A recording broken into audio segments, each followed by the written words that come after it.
You never know what the latest news is going to be in college football these days. Lock it in, West Virginia fans. We've got Mountaineers talk here again on a Friday night here at the Voice of College Football. Appreciate everybody being here, whether you're watching live, which we hope you are, because you can leave your comments and questions there in the live chat, or if you catch us on the hashtag Rewatch Squad, you are welcome as well.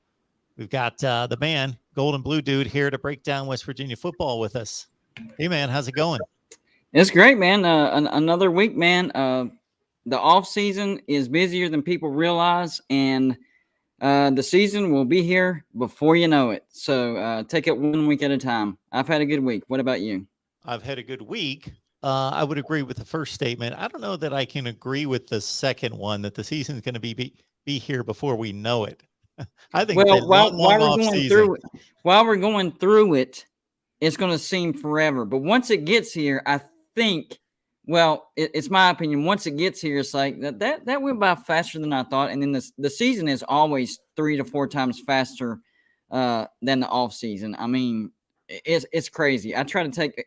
It's the first 4 weeks that I really try to absorb, because after that, I mean, it flies. It flies. It does that. Shortest season in American sports. Shortest season, therefore it's the longest off season by far. So we got to cherish it. But in the meantime, we've got schedules to talk about. We've got recruiting. We've got player movement through the transfer portal that is crazy. You know, I'm trying to track everyone, and I look at this transfer portal Twitter page on 247 Sports, and this thing's every few minutes they've got somebody else listed there. So hopefully we've got oh, look at that. Right on cue. Got, I believe, our guy Travis Kenobi stopping by to talk some West Virginia football with us. Yeah. Yes, sir, Mark. How are you? I am doing just fine. How are you? Doing fine. Chris, how are you? I'm doing great. How are you, bud? I'm excellent. Minus the technical difficulties I was having this evening. Oh, yeah. I've had it myself, man. We just got started up here, and we wanted to hit the transfer portal news, or as it is these days, speculation as much as news. So Gold and Blue Dude, you can take it away, and then we'll have Travis kick in with any thoughts about who you guys would like to see join the team. Yeah, the big thing that's confusing to me is the West Virginia fan base itself, because we know if you're a West Virginia fan, in the regular season, a lot of the fan base was not happy with the offense, the quarterback play, the offensive line, the wide receivers dropping balls, you know, just pretty much everything about the offense they didn't like. So, you know, the season's over, and boom, Winston Wright into the transfer portal. Jarrett Daggy, Easdale, Sean Ryan, Sam Brown, a lot of these names from that bad offense headed to the portal. And now the West Virginia fan base is freaking out about it. Oh, man, we're losing all these experienced players to the portal. You know, what's wrong with West Virginia? What's going on at West Virginia? And I'm like, guys, relax. Remember what you were thinking in the regular season? You know, how bad the offense. Yes, those were experienced players, but they were part of the bad offense. We're getting in fresh talent. It might take a minute for them to click together, and they don't have as much experience as what's exiting. But I think this is exactly what West Virginia needs. I think we need a reboot on the offensive side of the ball. Now, as far as transfers coming into West Virginia, I do like to pick up from Clemson. Lynn J. Dixon, the running back. I know Letty Brown is going off to the NFL, and that's going to sting a bit. But getting Lynn J., I think, is going to soften the blow just a little bit. I know he had issues in the locker room at Clemson, which is what limited his playing time. But before last year, the dude was averaging, I think, 6-7 yards a carry, chunking yards, and he's a very fast running back, downhill runner. And we already have Tony Mathis, which, you know, he's the shifty guy, and then Lynn J. can be the downhill runner. So I think that's a good combo. I like Jeremiah Aaron, the JUCO transfer. I think he'll play a big factor in the offense. And then the wide receivers that we do have coming back as of right now, Sam James, Bryce Ford Wheaton, Caden Prather. I'm telling you right now, Mountaineer fans, Caden Prather is the name to keep your eyes on this year. I think he will turn out to be Nico's favorite target. because I think Nico will win the starting position, and he showed a lot of promise. He doesn't have the most experience, but I think he's the most athletic, and I think he can be built into the leader of that wide receiving core. I mean, we are a little thin at wide receiver right now. I will concede to that, but we still have some talent.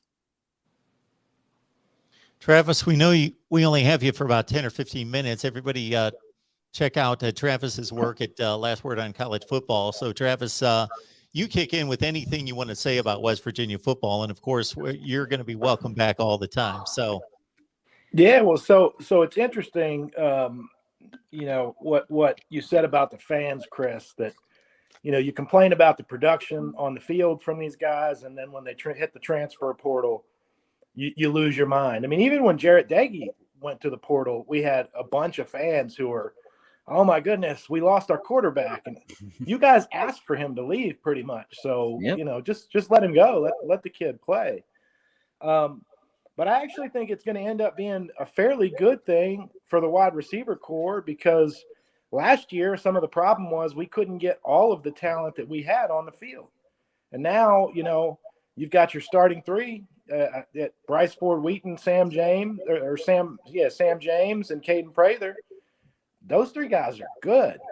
Sam Brown really resolved his drop issues this past year. He only dropped 2 balls the whole season.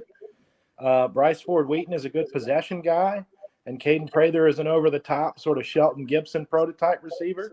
That's a good group of guys to put in a sort of an air raid model offense that Graham Harrell's going to bring. So I like it. I like it a lot. Jury's still out for me on Nico. I hope he wins, but Graham's comments on Goose Crowder were actually pretty eye-opening. He seems to like him a lot as well. It'll be a battle between those two. Garrett Green might be a switch guy. He may move over to the slot. Who knows? Right on the money about Lynn J. Dixon too. And he can catch balls out of the backfield as well, which is something that, we'll probably see a lot of in this style of offense that we're going to be running. Yes, I agree with that. I know the biggest issue right now is depth because of the transfer portal. But like you said, we have a good core, and we'll probably pick up some more from, through the transfer portal. I mean, we still have Reese Smith. Gerald Williams is a high-caliber recruit.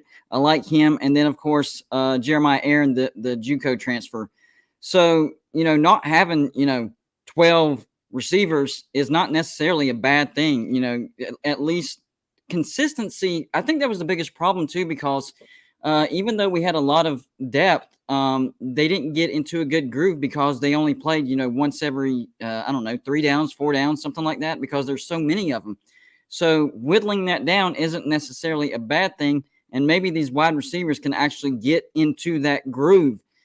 They're just like any other position. The quarterback, the running back, any offensive position has to get into that groove.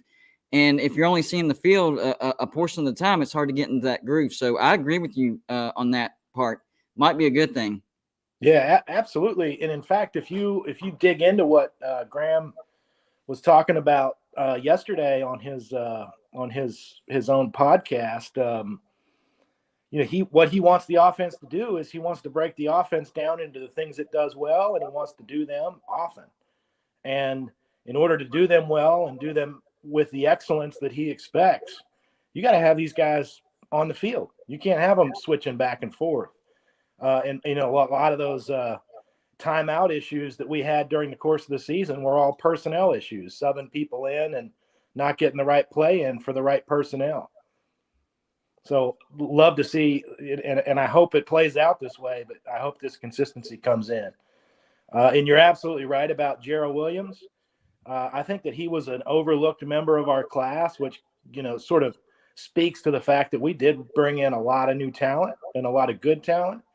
That guy had a killer season his senior year. ESPN had him as a 4-star receiver. And I was surprised he didn't climb the rankings with his season at 247 arrivals, but young guy, but he could get some snaps and really surprise folks. So I like it. I agree. And the comment up on the board. Is there any chance Jackson Dart will visit and or join his former USC coach? Well, he actually did visit West Virginia, and it was either today or yesterday. Jackson actually announced. No, Jackson is USC. I'm thinking of Tyson Bagent. Sorry, I'm getting my quarterbacks. Jackson, I think he's going to Ole Miss, isn't he? If I'm not mistaken, Jackson Dart. Well, that's a debate. Destination. Okay. I think Ole Miss what they brought in JT Daniels and the receiver from Georgia. Yeah. Yesterday or today, so they might end up with them. Is that for sure? That's what I read this morning. I got a ticker on my news feed. I can't swear by it. I wasn't there. Yeah. I'd put it in like maybe 70, 80% sure. So it's trending in that direction, but waiting on confirmation. Well, I was thinking of Tyson Bagent. He was out of Shepherd. He was interested in West Virginia, took visits to West Virginia, but he actually pulled his name out of the portal, so he's not transferring. Yeah, don't get me wrong. I'm not saying that JT Daniels has committed to Ole Miss, but he went to visit. Yeah. And things are trending that way. Yeah. And, I think it would be a good thing to get a quarterback like JT at West Virginia to kind of ease Nico into the starting. But it's not a necessity. It's not, oh, man, we didn't get one, so all is lost. It's not a total necessity. It's a luxury. And like you were saying, Graham Harrell was actually talking very highly of Will Crowder. Don't forget about him. We've kind of forgotten about Will Crowder because of the whole Jarrett Daggy and Garrett Green back and forth last year. So we have some talented quarterbacks in there. Would it help to have one that has experience? Yes, it would help, but it's not a make or break type of situation. Especially not with Harrell's experience, because he, you forget, like, we're talking about Jackson Dart and him being essentially the prize, one of the three prizes of the transfer market. He was a first year, and Harrell played him a bunch, and he looked pretty good. And Caden Slovis before him, Graham took him over his first year, and he looked really good his first year. And then I can't remember the guy's name, but at North Texas, he had the same thing, first-year quarterback, and kept the offense simple for him. I think Graham actually may actually work better with first-year quarterbacks than he does with guys he's got to retrain. Okay, so you guys have been pretty clear, but I just want to make sure you both are good without having a veteran quarterback come in through the transfer portal. You would rather stay pat? I don't know about rather. Okay with. I'm okay if we don't get a veteran. I would actually rather have a leader to ease Nico in there, but I'm not freaking out if we don't get one. Yeah, that's exactly how I feel about it. Rather have a JT Daniels, Jackson Dart, but if we don't get them, I think we'll be fine. Right, I agree with that. I think Nico is the future of West Virginia. I think me and you are both on the same page as far as we don't want his growth to be stunted or any regression.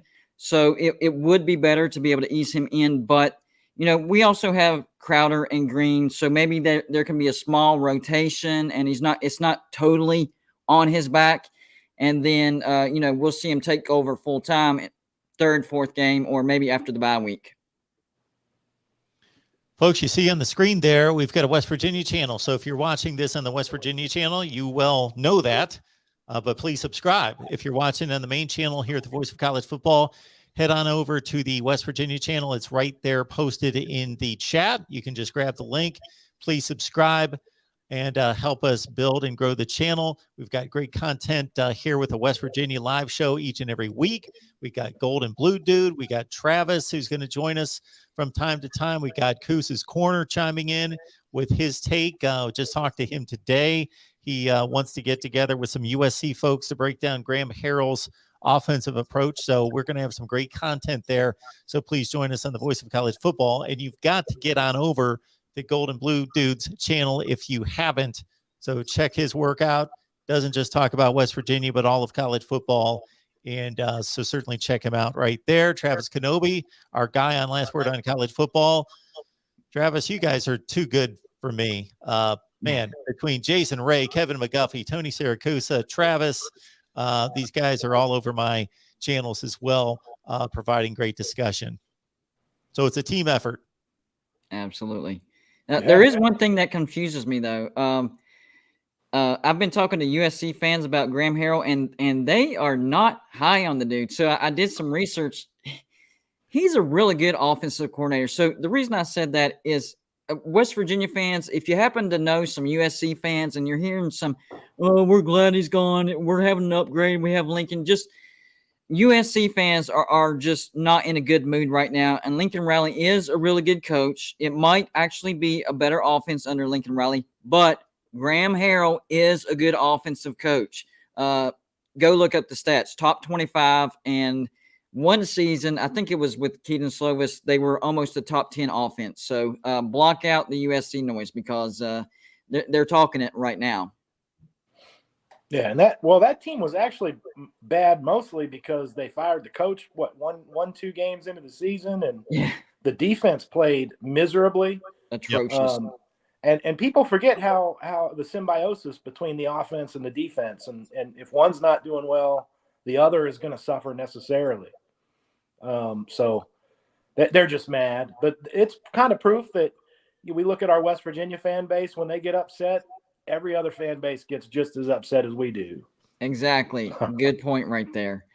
What about the I want Grant Wells comment, the quarterback that came out of Marshall, the transfer portal? How do you feel about him?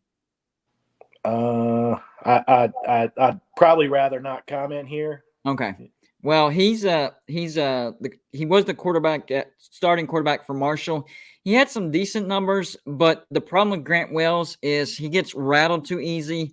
Kind of similar to what we saw with Jarrett Daggy. He has really good games. When he has a good game, he has a good game, but one little thing, one little mistake, and it throws his game off. So as far as Grant Wells, maybe it could help because he has experience, but don't bring in Grant Wells to lead this team because he's not the future of West Virginia if we were to bring him in. My chips are all in on Nico as far as the future. Grant, I thought he's already committed to Virginia Tech, actually. I think you're right. But I believe so. I didn't want to say anything Burmeister entered the transfer portal, and I think they brought in Grant Wells. Yes, you are correct. But, my mom always said, if you don't have something nice to say, and I think Grant would just be more of the same, Exactly. He really does remind me of Jarrett Daggy, and I'm not talking trash about him, but it wouldn't be any type of upgrade, so it would be pointless, really. Grant Wells committed to Virginia Tech on January 6th, 2 weeks ago. Yep. So he's gone off the board. So we'll see him in game 3. Yeah. So maybe he was saying, I want Grant Wells, because we're going to play Grant Wells. Maybe that was the comment. We want Grant Wells. Yeah, there you go. I misinterpreted it. Well, it's kind of rare that fans pick on a tight ends coach, but my goodness, Quentin is saying, I hope we get a new tight ends coach. Is that because you need a tight ends coach, or he doesn't like the current tight ends coach? I just think he doesn't like that we're underutilizing our tight ends. Our offensive game plan doesn't really call for much tight end action, and we're seeing in the NFL and college football that a lot of successful offenses will use the tight end. I think we will use the tight end because we're recruiting at a high level at the tight end position. So if you're recruiting them, you're going to use them. Not necessarily on the tight ends coach, but to counter that, I would say I'm not necessarily going to say we need a new offensive line coach, but something needs to happen because that was one of the worst aspects of our entire offense last year. Couldn't keep hands off of Jarrett Daggy, couldn't open up holes for Letty Brown. So that's one piece of the puzzle that needs to be solved. Yeah, Trickett was the tight ends coach last year, and Sean Reagan is being moved from quarterbacks to tight end with Graham's addition. I don't know. I don't know if he'll end up being a good tight ends coach or not, but we have the room. I think we have six or 7 tight ends on scholarship. We have as many tight ends on scholarship as we do wide receivers right now. You could run one of them in a slot. Yeah, no, we probably will. I mean, Graham said it in his comments yesterday that he ran a lot of 12 personnel last year at USC because they were thin at receiver and deep at tight end. I think he'll run the offense to what we have. And that's why I'm really excited about this Graham Harrell hire, because if you look at the offenses that he runs, it's not just about scoring points. It's about moving the ball, moving the chains, and taking some clock. And yes, taking shots in the form of the air raid. But West Virginia fans do not realize that the offense, no matter who the quarterback we're going to see, the offense that we see in 2022 is going to be completely different than 2021 in a positive way. We're going to throw the ball more, and I think we're going to use a lot more misdirection running plays, because Graham Harrell likes to do that as well. So we'll see a lot of misdirection and a lot of shots taken. I think Mountaineer fans are in for a pleasant surprise. That might help the offensive line play too. Exactly. Misdirection does kind of mask deficiencies. Interestingly, I was thinking about this the other day. I think every Mountaineer fan knows, it's no secret, that the weakest spot on our line was left tackle. And Nico's a southpaw. So, frankly, that might actually benefit him, because his blind side is on the right, not the left. Right. So we'll see how that shakes out. But I hear the criticism of Matt Moore, and I understand it. Matt Moore, though, he built a good offensive line at Texas Tech, a really good one. And I think that we may suffer more from lack of experience on the offensive line than lack of good coaching. I'm kind of, and I'd be willing to bet Coach Brown is on the same page, that he's like, I'm going to give him one more year, and if it doesn't work out, we've got to make that change. Fans may not be happy with that right away, but if they improve, I think they'll be more than happy with it. Wins cure all, right? Exactly. And I'm in the same boat as you. You know, I was frustrated with the offensive line, but if you look at the overall picture, if I'm not mistaken, I think West Virginia had the youngest offensive line in the Big 12. So it was one of the more inexperienced offensive lines in the nation. And, you know, I get the fans being frustrated with the offensive line. I was too. And we do have a lot of talent. So it's kind of hard to give that excuse of, they don't have much experience, because they have a lot of talent. But experience matters, especially when you have to gel with 4 other individuals. So I think that our offensive line will take a step forward. But if not, then Matt Moore would definitely be on the hot seat after this year if we continue to see the problems we saw last year. Right. It's and he always should been be. I wouldn't disagree with it at all. It's always been my thought that, every team's different, every situation's different, but by and large, that the offensive line coach is the most important unit coach on the field, both sides of the football. He's got the most complex situation with players. First of all, like you say, Chris, he's got 5 players to deal with. And typically there's a struggle between, do we put our 5 best players out there? Or do we put the best player in that particular position? Because your 2 best players might both be left tackles, and that might be their best position. But you got to figure out what's the best combination.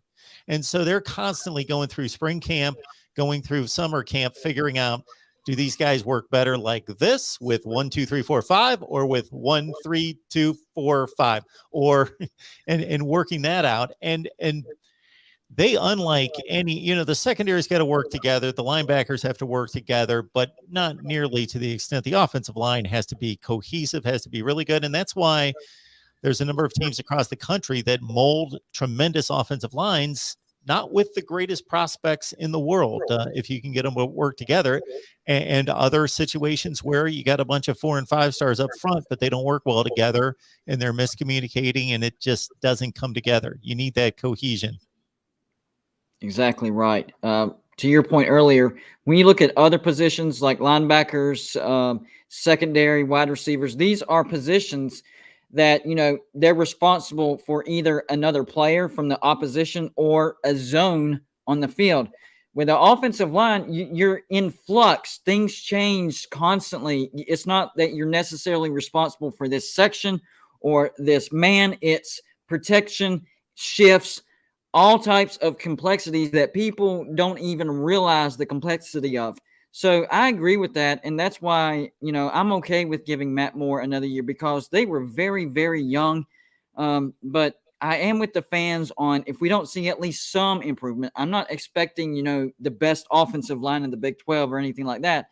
But we need to see at least some improvement for Matt Moore to keep his job. That's just me. Yeah. Well, and the good thing is it's actually, to me, relatively rare for an offensive line to improve during the season just because of the nature of the work that they're doing.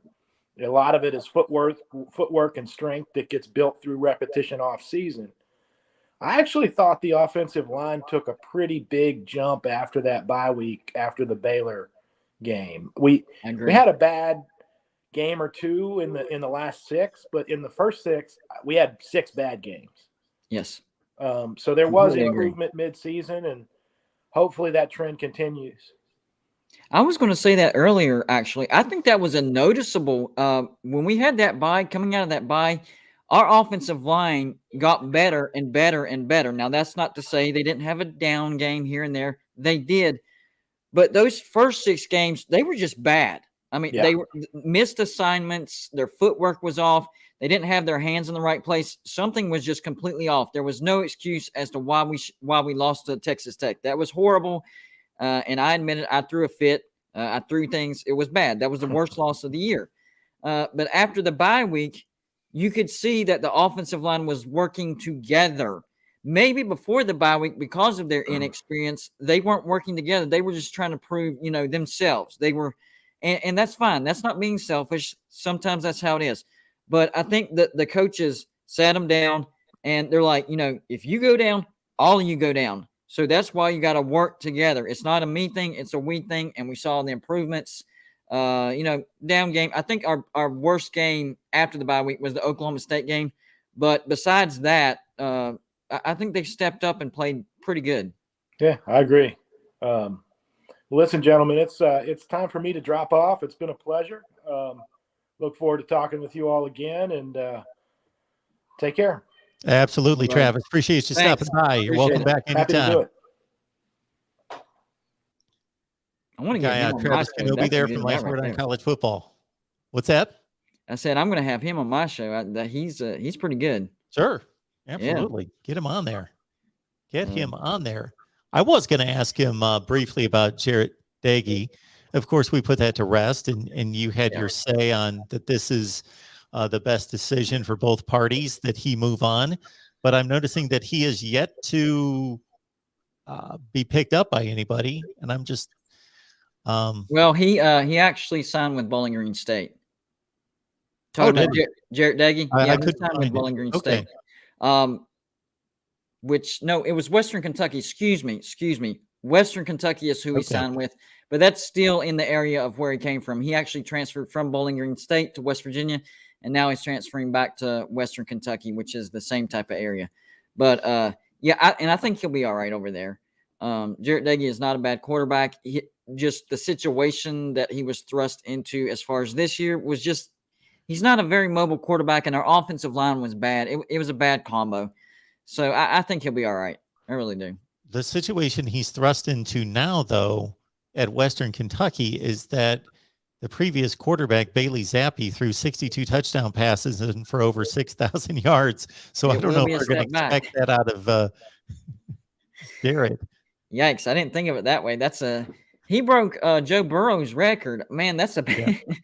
Jarrett Daggy, man, I feel bad for you, man. You have the worst luck in the world. I mean, probably one of West Virginia's worst offensive lines of all time, and then now you got to follow up a quarterback that just broke an all-time touchdown record. That, he could throw for 4,000 yards and 40 TDs, and those people could be like, "This guy's a bum. Get him out, transfer." So I don't know what's going to happen there. Oh my gosh, yeah, I didn't think of it that way. Good point. Well, I did go to our channel to look through the comments that have been left to the videos, but I didn't really find anything there. But we appreciate everybody that's commented to the videos that have been posted on the West Virginia channel. And once again, we've done this now for 6 consecutive weeks. We expect to be here every Friday, whether that's Golden Blue Dude and myself. We got Travis stopping by, Travis Kenobi, who we just heard from, and of course, Kuz's Corner. So we will have, maybe we'll bring in some others, who knows, to talk West Virginia football. So we'll always have a different discussion for you, and we'll be answering your questions and comments. And we wanted to look at the schedule. Yep. And you know what I have to say about the schedule. I am proud of West Virginia football. I'm impressed. I credit them a ton for going out and scheduling. This doesn't happen with a lot of teams. There's probably, it's a little bit better than it used to be, but 15 or 20 teams in the country, maybe. They go out and schedule 2 quality Power 5 teams. Yep. And they've got it coming up. And right out of the gate, the backyard brawl, right out of the gate. Yeah. That's a lot right out of the gate. And I was really, really nervous. Now, okay, let me back up. I was very confident once the bowl game was over, because I knew bye-bye Kenny Pickett, he's gone. Okay, good mood, all is well. And then we hear that Caden Slovis is transferring to Pitt. Why he chose Pitt, no idea, but it is what it is. So now I'm like, oh my gosh, that's not good. Then we get Graham Harrell, who's the guy that knows the guy. He was the quarterback's coach and the offensive coordinator for Caden Slovis. So, he knows his tendencies. He knows Caden Slovis, the football person, inside and out. So I'm a little bit more relaxed, and I do know that West Virginia fans, there's going to be a lot of them at that Pitt game. This isn't going to be your normal home field advantage by Pitt, even though they don't ever really have home field advantage because they can't fill it up anyways. But I think it's going to be a good game, and I'm really interested to see how our offensive line handles that Pitt defensive line. That's the one thing that I'm kind of worried about, because Pitt's going to have a pretty good defensive line. So if they're able to get pressure on Nico and shut down the running game, it's going to be a long day. Our defense is going to be fine. We saw it last year. We lost a ton of our key players. We weren't elite like we were in 2019 or 2020. Sorry, I got my years mixed up. But we were pretty good. We were still pretty good. We weren't good enough to win games, but we were good enough to not lose games. I think our defense takes a step forward this year. So I'm not worried about our defense. It's that trench matchup between West Virginia's offensive line and Pitt's defensive line. Having said that, I have watched Nico's film, and he's pretty good at avoiding the sack. He's not the best dual threat quarterback in the world, but he's mobile and he's good at not taking in a sack. So if he can extend plays and, a little check down, dump off, and keep from those big time losses. People don't realize there's a big difference between throwing the ball away or a little check down of 3 yards and taking a 4-yard, 5-yard sack. That's a big difference. You don't have to make a tremendous play on certain down and distances. Sometimes it's just don't make a stupid play. So I'm very confident in Nico to not do that. I think we'll see some Will Crowder. But I'm not going to lie. I'm still a little nervous because I actually have something on the line. Me and Talkus Pitt have a bet on that game. And when West Virginia beats Pitt, he has to sing Country Roads, and I get to record it and put it out on a video. But Nice. if something crazy, if hell freezes over and something crazy happens and Pitt somehow beats West Virginia, then I have to wear a Pitt jersey on one of my videos and, full shot, not just head above and barely see it, full shot. So I have something on the line. So not going to lie, a tad nervous about it. I got to think that, I don't think the early lines from Vegas have come out yet. I don't think so. On the games, on the week 1 games, but I'm going to take a stab at this one, and I'm usually pretty decent at this, but it's so far away, who knows, but Pitt at home, but obviously, like you say, the home field advantage. I find it that they would have some difficulty impressing recruits when they bring them to games there. They're playing in a pro stadium. There's usually like 25,000 people there. I just can't imagine them impressing recruits who are going to other schools in that area, and then they bring them to Heinz Field and they think, isn't this where the Steelers play? We're kind of like a second-class citizen here. But anyway, And if you're not a Pitt fan, a lot of people don't realize that stadium is not on campus. You have to. I think Talkis Pitt said like 5 miles. That's got to be like a big red flag for recruits. So I don't know. It's a deterrent to. It doesn't seem like a big deal to people that are adults and have cars and just hop in their car and drive wherever they want. 5 miles, big deal. But you got to think, college kids, you need to make it as easy for them as possible to go to the game.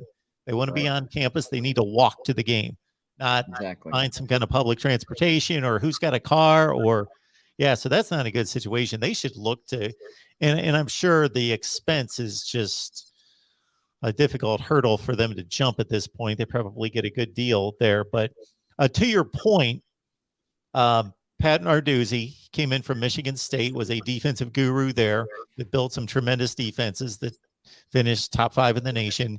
And he's pretty much done now the same. It's taken him a few years, but at Pitt, and they were second in the nation in sacks this past year.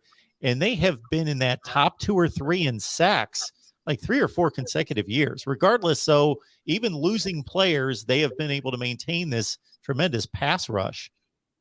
Yes, and that's what I'm worried about. Now, if we can kind of capitalize on their over pursuing and do the draws, something that, because they're going to be coming full speed for the sack, so maybe we can counter that with some draw plays or some counters. But once you get past that first line of defense, Pitt's not the best. Their secondary not all that great. Linebackers are okay. But it's that defensive line that's the biggest hurdle when you're playing Pitt. That's why I'm concerned with it. But I like Graham Harrell and the way he game plans. So, I trust that he's going to game plan for that defensive line. And it'll be interesting to see how he counters that pressure that the defensive line from Pitt will give West Virginia. It will happen. Prepare yourself, West Virginia fans. They are going to give us pressure on the defensive line.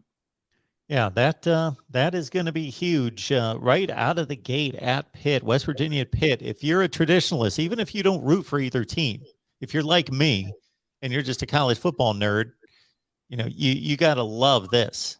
This is a game that should be played. You got to love this. Absolutely. And I've been blessed. I was born in 82, so in my lifespan, West Virginia has actually dominated Pitt. Now, there's that one year that we don't want to talk about, 2007. We all know what happened. But besides that one year, West Virginia has owned Pitt since I've been alive. Now, Pitt owns the lead in the all-time series by, I think, 27, 28 games, something like that. But in my lifetime, I've enjoyed West Virginia beating down Pitt. So I'm pretty happy about that. And I'm confident that we'll see another West Virginia win over Pitt. But this will not come easy. I will give Pitt credit. They're going to be a good team. That defense is going to be tough. If we can get past that first level on the defensive line, though, I think we'll be able to move the ball. So I am attempting to post the schedule here. And while I do that, you can talk about the next couple of weeks coming up after that with dive right into Big 12 play with Kansas at home and then Towson after that. Well, those two, I say those two will be tune-up games, but we saw Kansas take a step forward this past year. They beat Texas. They gave us a pretty good game. I know they finished the season with, only 2 wins, but throughout the season, they got better and better and better. Now, this will be in Morgantown. I expect us to win this game, but we can't sleepwalk. This is not the Kansas team.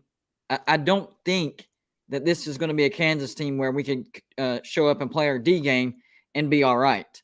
As long as we play our, C+, B- game, we should be fine. So we get Kansas, confident we'll beat them by at least 2 touchdowns, especially being in Morgantown. Then we get another tune-up game against FCS Towson. Towson has been pretty decent in the FCS, but no worries there. So we should, at worst case scenario, we should go into Blacksburg 2-1, but hopefully 3-0. I'm thinking more 3-0. So we go into Blacksburg, play Virginia Tech. We just took back the Black Diamond Trophy this past year. And if we have to give it back the following year, I'm going to be mad because Virginia Tech has had that thing for a long time. We finally got it back. Let's keep it.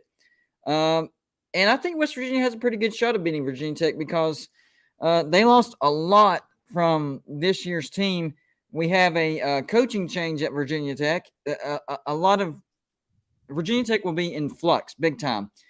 I don't know if they'll know their identity. I don't think Virginia Tech's going to have a very good defense. So it wouldn't shock me if West Virginia goes into Virginia Tech and beats them by 10, 13 points. At the same time, it wouldn't surprise me if Virginia Tech somehow beat West Virginia by a field goal. I think it's going to be a close, good game, but I do think West Virginia is the better team.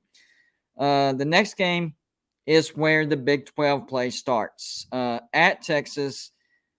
If there's one team in the Big 12 that I would consider a rival of West Virginia, I would say it's Texas. Number one, they turned the horns down thing into an actual thing, started acting like babies, made it into an actual penalty. And hey, we turned that into merchandise. I have a shirt that says horns down. So we try to capitalize on when people whine. So that's what happened. This is a pretty good rivalry too. I think it's split right down the middle, 5-5. It is on the road. Texas, it's probably going to be over 100,000 people in that stadium. We have beaten Texas at DKR, but it's difficult. It's very, very difficult. I think we'll split Virginia Tech and Texas. We'll win one, lose one.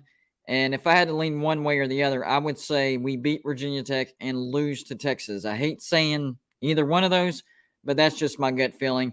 And then finally, we get a much-needed bye week. I know it's early in the season, just the first week of October, but if you look at those first 5 games, that's a lot to start off a season on, minus Towson and Kansas, Pitt, Virginia Tech, and Texas. So I think that bye week is in a pretty good spot.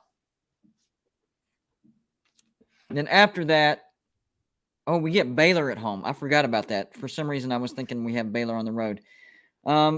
Baylor, I hate to say this, but I have to admit it. I'm actually a little bit jealous of Baylor. They bring in a new coach, and he's thriving over there. We're over here with Neil Brown, and, things aren't going the way that we want them to go. But he's making some changes. I think Neil Brown has a great plan, but comparing us to Baylor, we have to get it out of our heads, because if we start doing that, we're going to start getting angry and maybe making some bad decisions. But Baylor is in a good spot right now. But we've been pretty successful against Baylor in Morgantown, so that gives us a shot to upset Baylor. Now, I'm not sure how good Baylor's going to be. They were kind of an anomaly this year. Can they keep it up? I think they have the personnel, but things change, schedules change, so I don't know what the line on this would be. Now, at this point of the year, we'll know what West Virginia is. Chris, I can understand that out of West Virginia fans. With the history that West Virginia has and the lack of history that Baylor has, and knowing they're in a good position in terms of recruiting, in terms of the state, but still they're having to fend off Texas Tech, of course, A&M, Oklahoma, TCU. So they've got a zillion players. They're on every street corner, but they've got a zillion schools there as well. But if I'm a West Virginia fan and I'm a top 15 to 20 program all time, and I'm looking at Baylor and I'm thinking, they just won the Sugar Bowl this year and won the Big 12. 2 years ago, they went to the Big 12 championship game. They're popping up every few years as a top 10 team. 2014, they went to the Cotton Bowl. They were Big 12 champion. They're somewhat consistently jumping up as a top team. I would get a little frustrated by that. Yeah, and that's why I was saying, you can't look, as a West Virginia fan, you can't look at that for too long, because that might make you start thinking things you shouldn't think, and especially the higher ups in West Virginia make decisions they shouldn't make. For whatever reason, Baylor's working right now. We just need to focus on West Virginia and do the best we can to get better going forward. I like this game, though. It's right out of the bye week. We saw what happened this past year right out of the bye week. It's at home. I think this is a good combo. If Baylor is as good as what they were last year, this is a good combo for West Virginia to pull the upset. It's the exact right ingredients for us to do that. I like the spot of when and where we play Baylor this year. I think we get the win. And by the way, before we get to the back half of the schedule, to answer your questions, Pitt's up 61-40 in the all-time series. West Virginia is up on Texas 6-5. 6-5. For some reason, I was thinking it was a split, but I'll take 6-5. I like There it. you go, 6-5. Yeah, because we won the first. It's pretty much been us and them, and then we switched it to where the home team started winning. So, yeah, that makes sense. But There's after the stretch Baylor, drive right there. say it again. There is the stretch drive for you right there, Texas Tech. Yeah, this is always the stretch of the schedule that I absolutely dread. But this year, I don't think it's going to be as bad because the front half of the schedule is brutal this year. So it's just going to be a continuance. But after Baylor, we go on the road to Texas Tech. For whatever flipping reason, West Virginia has issues beating Texas Tech. I'm almost positive that they lead the series and by a decent margin. Even last year, West Virginia, I still think West Virginia was the better team, but we came in there sleepwalking, lazy, missed assignments, and boom, Texas Tech walk-off field goal. I don't like this game. I don't like where it's placed. I think West Virginia will lose this game, to be honest with you.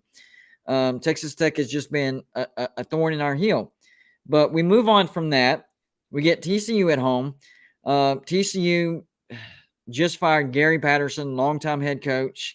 A lot of moving around. Honestly, I think that's going to be an easy win. And then the last 4 games. This is where it really gets brutal. At Iowa State, then Oklahoma, Kansas State, and Oklahoma State. I would be happy in those last 4 games if we split it 2-2.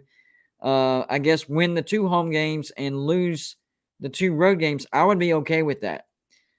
Not just because of splitting it, but that would mean that we finally have a win over Oklahoma. I think this will be one of the best chances we have. Lincoln Riley is off to USC, and they're coming to Morgantown. I think West Virginia has a pretty good shot of beating Oklahoma this year. So maybe we do split those last 4 games 2-2, and we finally get that win against Oklahoma. Don't know when they're going to go to the SEC, but hopefully we can get at least 1 win since joining the Big 12 before they go to the SEC. So let me do my total real quick. I'm going to say win against Pitt, win Kansas, win Towson. So that's 3-0. I want to say split Virginia Tech and Texas. So that's 4-1 right there. Win over Baylor. That's 5-1. Lose to Texas Tech, 5-2. Beat TCU, 6-2, and then split the last 4. So we're looking at 8-4. And that's what I've been leaning towards this whole time. I think West Virginia has a good shot of going 8-4, and that's a pretty good step forward from this past year. West Virginia's got a slight edge on most of these teams in the all-time series, which we've talked about this in the past in regards to the all-time series. This goes to show you right here, when you look at the all-time series numbers, why West Virginia doesn't belong in the Big 12, because they weren't playing any of these teams before they joined the Big 12. You know, Yeah, they don't have more than like a 10-game series against anybody, but because they weren't playing them before. So that's your clue right there. So anyway, they're up 6-5 on Texas Tech. They're up 7-4. West Virginia's up? Pardon me? You say West Virginia's up on Texas Tech? 6-5. Oh, wow. Oh, I thought Texas Tech was up on us and that's just since we joined the Big 12, right? Probably. Okay. That's only 11 games, so that would be. I'm actually surprised. I like that. They might have one other game, because that was 2012 through 21. That'd be 10 years. Right. So there might have been one other game. I'll have to look at that. 7-4 West Virginia up on TCU. Yep. West Virginia's up on Iowa State 6-4. Did not know that. I like it. Okay. Of course, the Cyclones have been good for about 4 or 5 years now, but before that, pretty awful. You don't want the Oklahoma. You don't want the Oklahoma series. Oh my gosh, I want to talk about it. 11-2. Okay.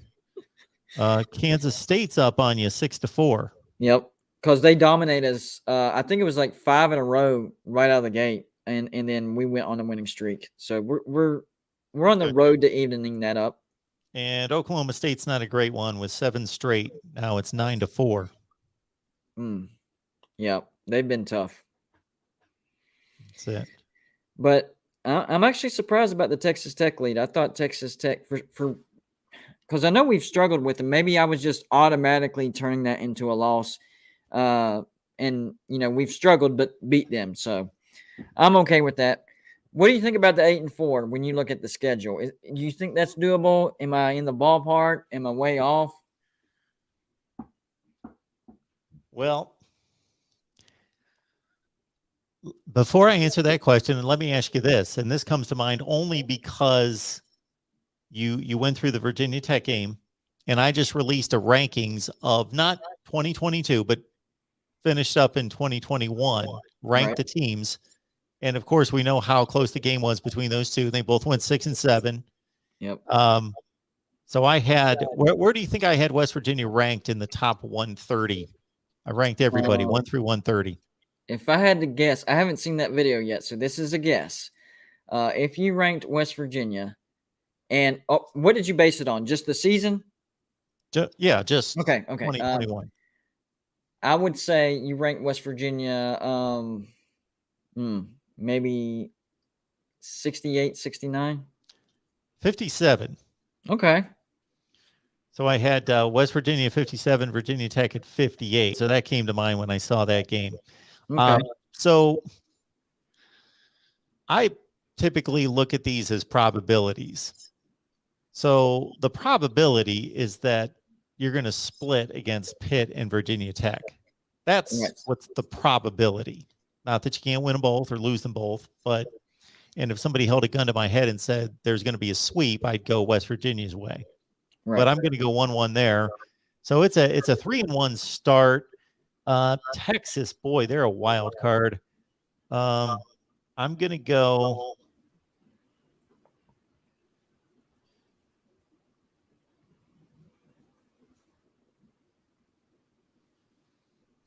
I'm going 6 and 6. Okay. So I'm guessing, hold on. So I'm guessing Baylor, Iowa State, Oklahoma State. So I'm guessing you have us losing to Baylor, Iowa State, Oklahoma State. We split the Virginia Pitt. Who's the other loss? Would it be Texas? Well, you got 5 losses in conference and 4 wins. I'll go with the wins. Most likely Kansas. Yep. TCU at home. Kansas State. And an upset against somebody, whether that's Oklahoma State or Texas or Baylor. Yeah. If you were going to pick one upset, I would suggest Baylor. It's at the right spot. It's in Morgantown. So if there's one that you're not sure of, Baylor's the one to pick. Yeah, coming off the bye. Yeah. Yep. I just like Graham Harrell's offense that he calls. I understand why you're going 6 and 6. Trust me, I get it. But I really think that this offense that we're going to see this year is going to be completely different, because what was our biggest issue? It was scoring points. It was moving the ball. Our defense always kept us in the game. We had, out of our 7 losses, 4 of them were 50-50 football games. 5 of them, because we actually won one. If we could flip all 4 of those, we would have had a great season. But the missing ingredient was the offense and that offensive line. I think we can at least flip 2 or 3 of those 50-50 football games, and boom, there you go. An 8-4 football game. That's my equation going into this season. How do we get better? Well, our defense is fine. We saw us lose a ton of key players from 2020. It was still fine. I'm not worried about the defense. So if we can flip, we had 4 50s. If we can flip at least half of those, that right there is a 7-5, 8-4 season. If we can flip 3 of them, you might be talking about a 9-3 season. And I'm confident in Graham Harrell, and I think our offense is going to be light years better than what it was this past year. Now, is that too much confidence? It might be. But honestly, in my head, I'm like, how could it be any worse? I mean, that's one of the worst offenses I've ever seen. at West Virginia. I mean, my entire existence, one of the worst, and we still made a bowl. So just a little bit of improvement, flip some of those 50-50 football games, and boom, there you go, 8-4, 9-3. Okay, I'm going to play devil's advocate. How many games did you win by one score? Let's see here. I think just Virginia one. Tech. Virginia, hold on. Yeah, I'm going to have to think. Virginia Tech. Iowa State. Iowa State. Yes, Texas, that was an upset. Kansas. 4. Was Kansas one score? 34-28. Okay. And what was the other one? Was it Texas? Texas, Kansas. Yeah, that's the 4. Iowa State, Virginia Tech. Yes, and I see what you're doing with that. I understand. And those were one-score games. It could have went either way. But the Texas game, I don't think we were ever in any real trouble. They made they had a chance with the Hail Mary, but we dominated that game. The Kansas game, same thing. The Iowa State could have went Iowa State's way. I'll give you that. And what was the last one? Virginia Tech. Virginia. Oh my gosh, it definitely could have went the other way. I was at that game, and if they would have scored that touchdown, kicked the extra point, game over, we lose. So that one definitely could have flipped back over. Yeah, and so if we can keep them and then flip them, there you go. Yeah, well, what you're saying makes total sense because I have people throwing scores at me all the time, and then you got to put it into context. So the score is one thing, and you can start there, but you got to. There are definitely one-score games that are down to there are 17 and 20-point games that were great games until 5 minutes left in the game. Yeah. Shoot, Notre Dame and Wisconsin this past year was one of the best games I saw, and it was 42-13 at the end. There were 28 points scored in the last 5 minutes of the game. And then you see one-score games where it looks good on paper, but one team, had it sewed up. So, well, I mean, look at the guaranteed rate bowl. I mean, 18-6, that's only a 12-point margin. But if you watch the game, West Virginia didn't have a chance in that game. I mean, Minnesota totally dominant, and I knew it was going to happen. I saw the matchup. It was a bad matchup. But if you go by final score, if you go back and look at the final score, I mean, 12 points. Maybe if West Virginia could have scored a touchdown here and no, that was not happening. Minnesota was clearly the better team, and they dominated us. So I completely agree with that. Yes, context. All right, folks. This is our West Virginia show that we aim to bring you each and every Friday here at the Voice of College Football.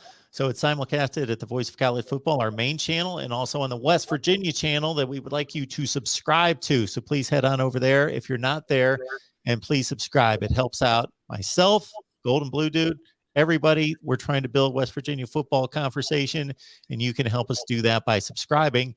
And the reason you want to do that for yourself is you hit the bell for the notifications and you know when we go live, because we can't always be at exactly the same time every week. Yeah, that's a fact. And definitely get on over to Golden Blue Dude's channel right here on YouTube and support him as well. I will say this. If you're looking for somebody that you're always going to agree with, every stinking video, then this is not the channel for you. But if you have an open mind and you're okay with different opinions, then you need to check out Golden Blue Dude, because that's what we're all about. Awesome. All right, man. Well, it's been a good time. We appreciate it. Thanks for having me, man. I look forward to next Friday. Already. Absolutely. Everybody, lock it in on Fridays. We're going to be here as much as we possibly can. If we can't make it on Fridays, we'll find an alternate date, but Friday is the goal each and every week. So be back here next Friday. In the meantime, subscribe. In the meantime, tell your West Virginia friends that we're here at the Voice of College Football and Golden Blue Dudes on his channel. And please subscribe. One more thing. Yep. Let's go Mountaineers. Always have to say it. Let's go Mountaineers. Bam.